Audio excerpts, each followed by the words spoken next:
Ernesto, thank you very much for engaging in this discussion. Um, the title of this project is The Future of the Global Financial System. And the theme that I would like to discuss with you really is the theme of governance in a very broad sense. And I thought we might start by getting your views about the response to the financial crisis and what you thought were both the strong points and the weak points. And we'll go from there to why you feel this way and maybe get a little prescriptive at the end in terms of what kind of the ideal governance system would be if we could achieve it. But let's just start with, if you look at the financial crisis, which of course is a milestone of our era, the strong points. What do you think when historians look back, they will say, at least on these accounts, the international community did a good job? Okay, first I think I have to say very quickly that the crisis was really policy-made. Okay. There was lack of vision, poor policy in many aspects that led to the crisis. Now, once the crisis erupted with great force, and I think there's a very clear moment, that's the Lehman moment. Right. The Lehman moment. I think the biggest achievement of the key national authorities was to respond with amazing fastness. You think about September 15, when the Lehman moment happens, and then you move forward 2 weeks, a little bit longer than 2 weeks, and you would say that practically the ingredients to prevent a major catastrophe were already being put on the table. And I think that this has no precedent in history. What were some of the ingredients of that very rapid and very comprehensive? Well, first, the recognition that the whole payment system was about to collapse. Right. And through various instruments here in the United States, the bill approved by Congress under the request of the executive branch to put on the table substantial amount of money, almost $1 trillion. Right. And also the Fed saying that they were willing to use their balance sheet to underwrite and support the financial system. I think that was exceptionally fast to put on the table and to start being used. And don't be shy about saving banks from bankruptcy, at least systemically important banks. That is politically very difficult. Nobody likes to save banks, but I think the US authorities, and for that matter the authorities in the UK and in continental Europe, realized that they had to do it, they did it, and I think that prevented the system to collapse in an incredible, dramatic way. So that's one point. Second point, I think they started to coordinate or try to coordinate other aspects of macroeconomic policy. Quite soon they convened the G20 at the leaders level, which I think in its first meeting provided two elements. One, I think a good diagnosis of why we got into that mess, but more importantly, they agreed to have some coordination, for example, in fiscal policy, and to start the process of financial reform. And if you think that this meeting was taking place in November, again, this is very fast after this Lehman moment. So that was good. I think something that was also important, adopted in Washington in the first G20 meeting, was this statement that they will not go for protectionism as a result of the crisis. That is not to say that everybody behaved well, but I think that very first statement and the subsequent statements at London and at Pittsburgh meetings were important to sort of contain what could have been otherwise a very strong wave of protectionism. So I would say being quick and being more or less on target on the instruments that have to be applied, at least at that moment of the crisis, would be the great pluses of the policy reaction to the crisis. What is the weakness? I would say the follow-up. I think on that we have to be very critical. Because if one goes back to the early commitments of policy coordination and how they would have been taken to its ultimate consequences, I think we really have to start talking about really some failures. Failures, for example, on the trade front, because it was not only about saying we will not go for protectionism, but we will also conclude the Doha round. Right. And there was a specific date for 2010, we will be over with Doha. That didn't happen. If you look at the list of elements included in the program for financial reform, well, the agenda was not only very ambitious, but also there was a strong commitment to have coordination and coherence and agreement among the different fronts of reform in every major jurisdiction. And actually that didn't happen for the most part. Countries started to go unilaterally on that front. There is some empathy, some minimum consistency in some cases, but the process has been rather slow and I would say uncoordinated, except for a few points like the Basel III agreements. But other than that, I think it has been a rather messy process. But perhaps the biggest failure, in my view, and I recognize that it's very difficult, is the question of macroeconomic policy coordination.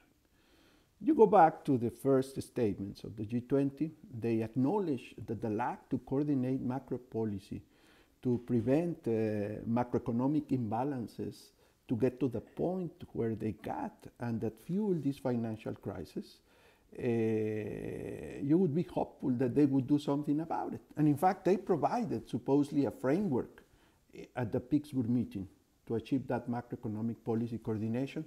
But practically, from the first moment, the framework they provided, it was evident that it was not really designed to work. They didn't really empower the IMF. At every step, they sort of weakened the authority of the IMF, and also they sort of draw lines where, let's say, multilateral actions will not really be influential in national policies. And of course, we have to make a big note of the rather disappointing role that the European Monetary Union, or in general the European Union, have played in this crisis. I think we have had literally a double dip in the global economy, at least in the developed countries, because of the evident incompetence with which the crisis in the European Monetary Union has been handled. And that, in fact, continues to be a sort of Damocles sword on the head of the global economy. So let me ask you this. When you think about the response, either in the positive sense or the negative sense, implicit is that there is some responsive mechanism, that there is an implicit system of governance. Mm-hmm. What is the governance of the global financial system today, or how do you think about it? Well, I think there is, as you said, implicit, yeah. But I don't think there is really a precise, transparent, instrumental, functional system of global economic governance. We have, on the one hand, the institutions inherited from the reform process after the Second World War, the Bretton Woods institution. We have a number of mechanisms that have evolved or emerged over time. But I think it is evident that we have two problems with all of that. One is the lack of coherence, and the other is the fact that they have not really been updated to the features of the global economy in the early part of the 21st century. So I definitely believe that there is a huge gap between the way in which economic globalization has evolved in the last 30 years at least, and the way in which these other mechanisms of governance have evolved. And that, I think, is a very serious danger, because at some point, the frictions generated by this lack of governance will actually could revert against the process of globalization itself. And we may see, I'm not saying that it is going to happen, but there is a substantial risk that we will see some backpedaling in this process of global economic integration, which I truly believe have been a wonderful, powerful lever to move the global economy forward and empower it to lift so many millions of people out of poverty.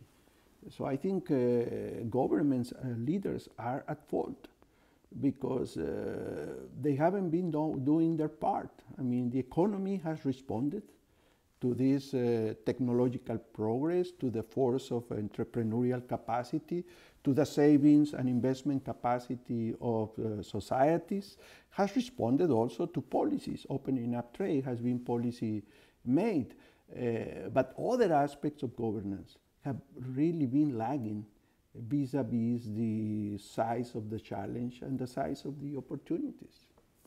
But when you think about the possibilities, and you think about the incredible complexity of the financial system, and complexity of the trading system now with all of the supply chains and the number of countries entering the system in a really major way.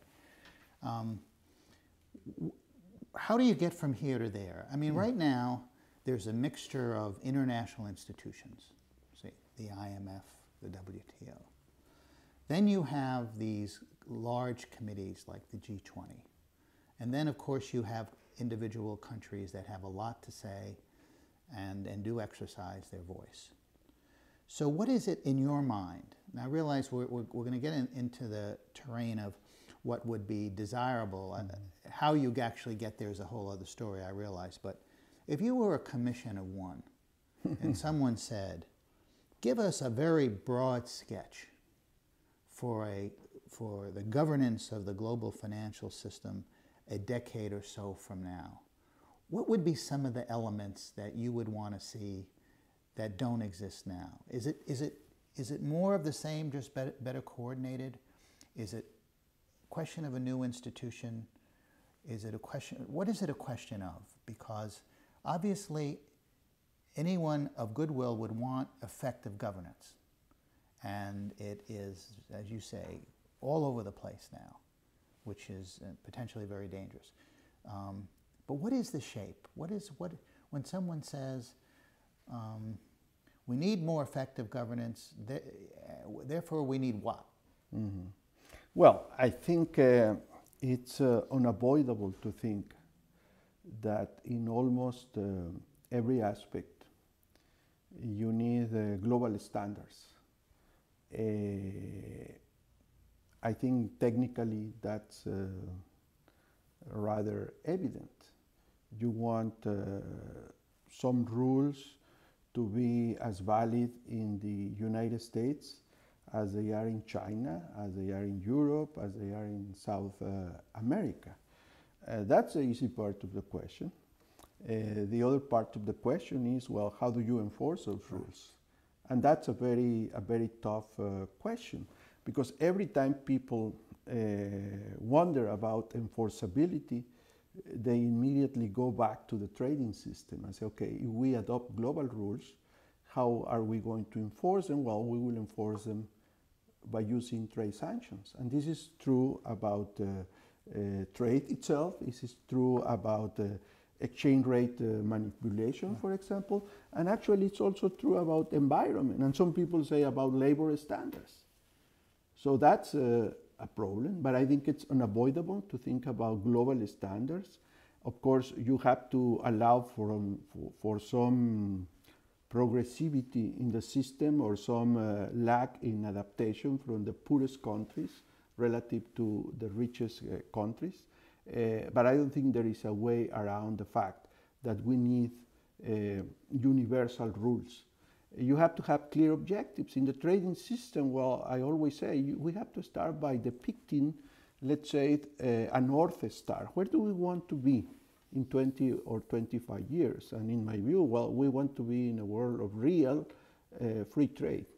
No barriers to trade, full reciprocity, no discrimination. Okay. So where do we go from here, right? That's a big question. Well, you start moving as fast as possible. The problem is that this process of progressive liberalization has sort of stalled in recent years, and that is why it was so important to conclude the Doha round, not only for Doha, but also for the next step. And now Doha is practically dead, and we have moved into these regional agreements, even with greater force than in the past. And I think it's to be questioned whether that will be a stumbling block or a building block for the kind of multilateral system. The question of macroeconomic policy coordination, well, in principle, we have an IMF, but it's an IMF without real authority, particularly vis-a-vis the richest countries, the most powerful countries in the system. Ultimately, what we need is political decisions. And that, I think, is a very serious problem, because we still live in a world of sovereign nations, in a sort of Westphalian world, in a global economy that is becoming more and more global. And countries politically and politicians, and I would say citizens, are not willing, at least explicitly and quickly, to give up that sovereignty. And that, I think, is going to be the biggest predicament of the next few decades.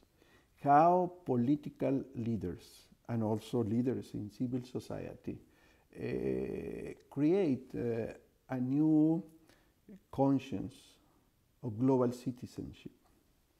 And I think that transits through the idea that international cooperation ultimately is in the national interest.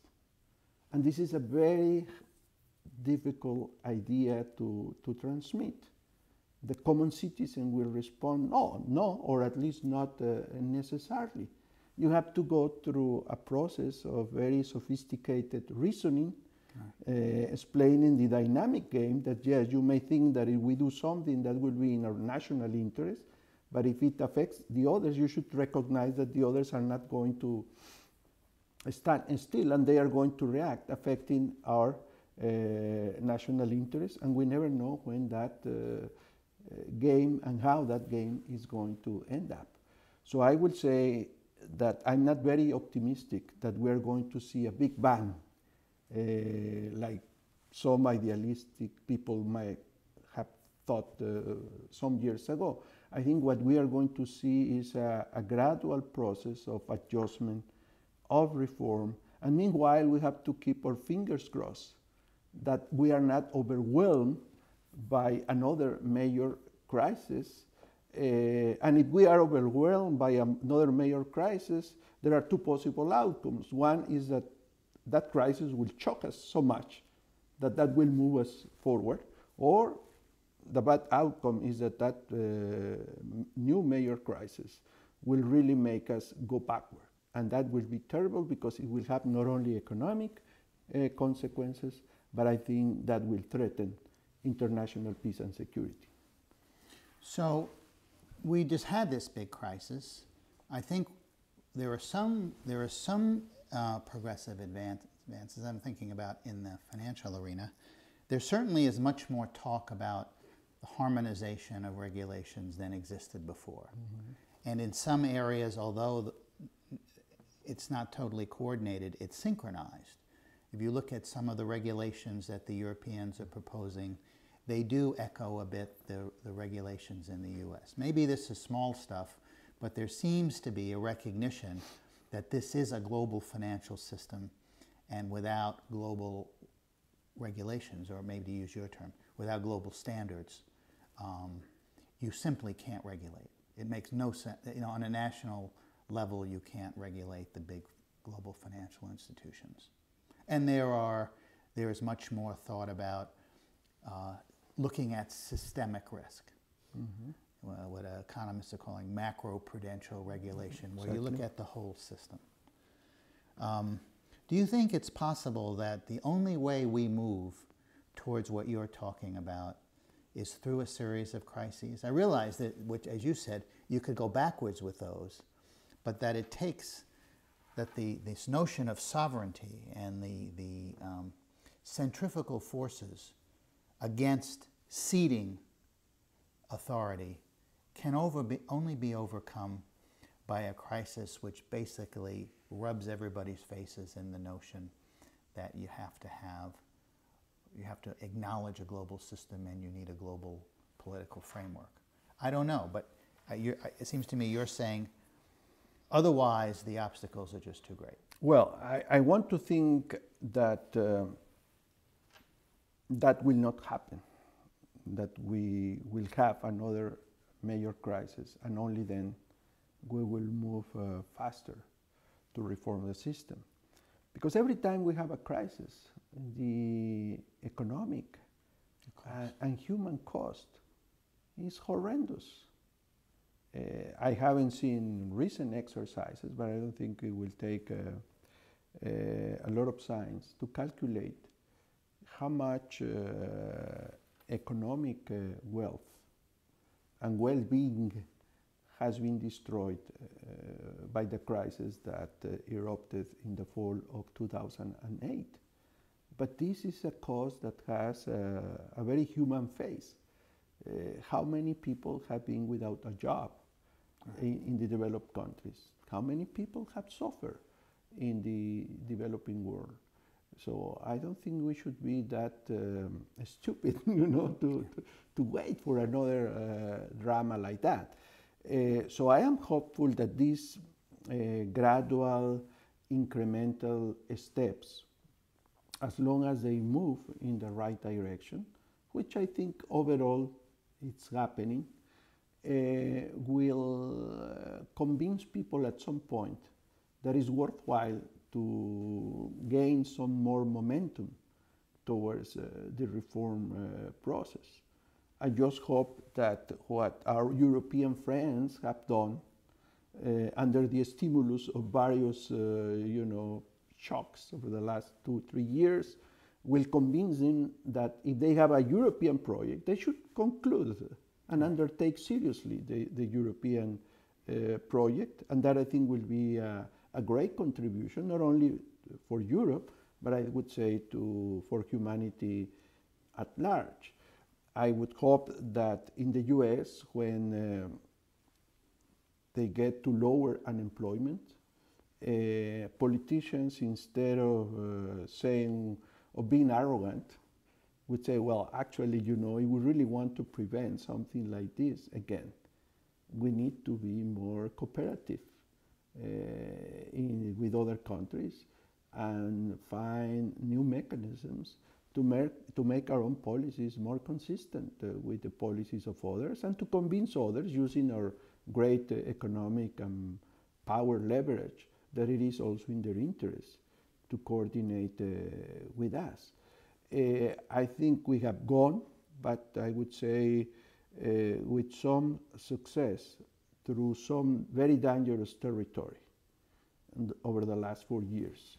I think much worse things could have happened, right. And that was avoided. And that gives me some hope that after all, people, despite their rhetorical expressions, know better than what they say in their speeches before their, immediate constituencies. So I am hopeful. I don't want another disaster. No, I understand.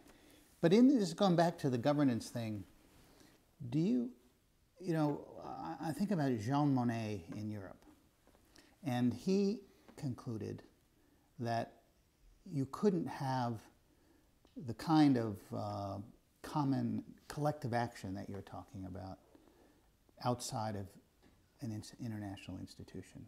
I mean, his major insight was that you had to have supranational institutions in order to do this, and that otherwise you might get pockets of coordination, but the urgency never lasts, and the centrifugal forces set in, and therefore, if he were sitting here, my guess is he would say, okay, you are saying that the IMF, to take an example, might have had the right ideas, but it had no enforcement capability.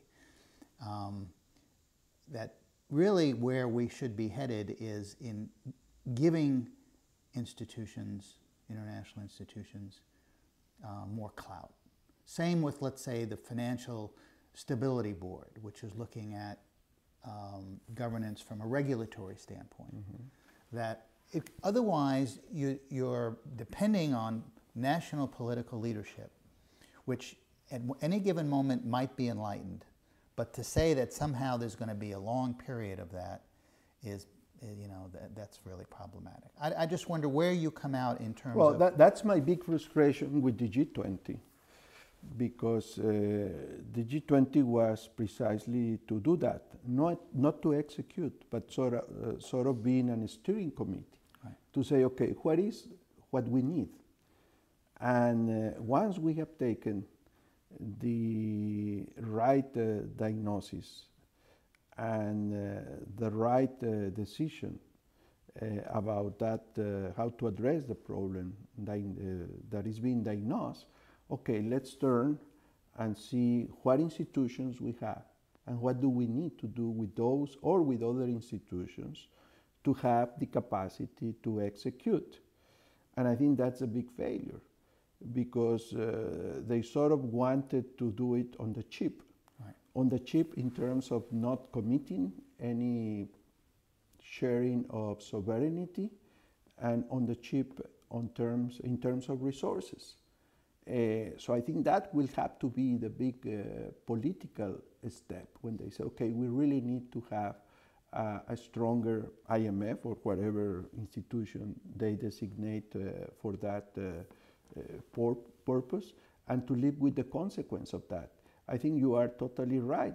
This is not about having goodwill or wishful thinking. Once you have the goodwill and the vision, you have to execute.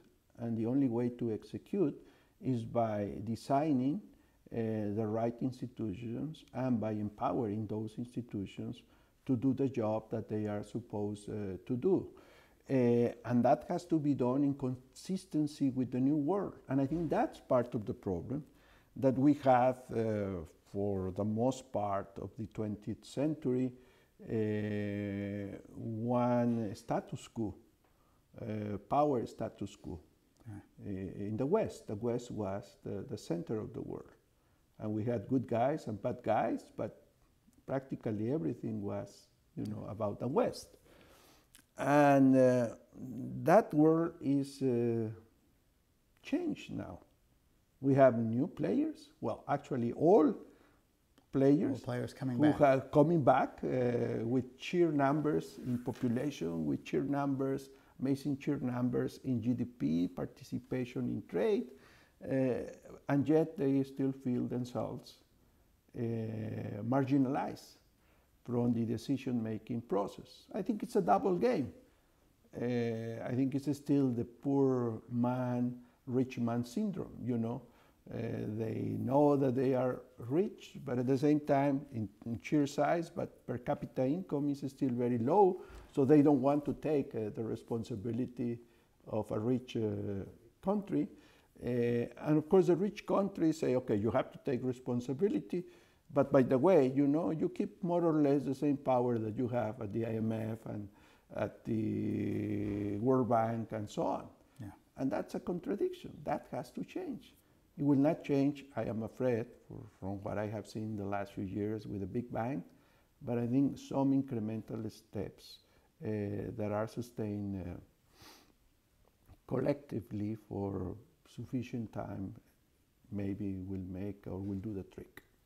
So if I had to oversimplify what you're saying and sum it up, that there needs to be a more realistic proportionment of power in the G20 and in international institutions such that these new players feel that they have a real stake and that they feel that they have a real voice.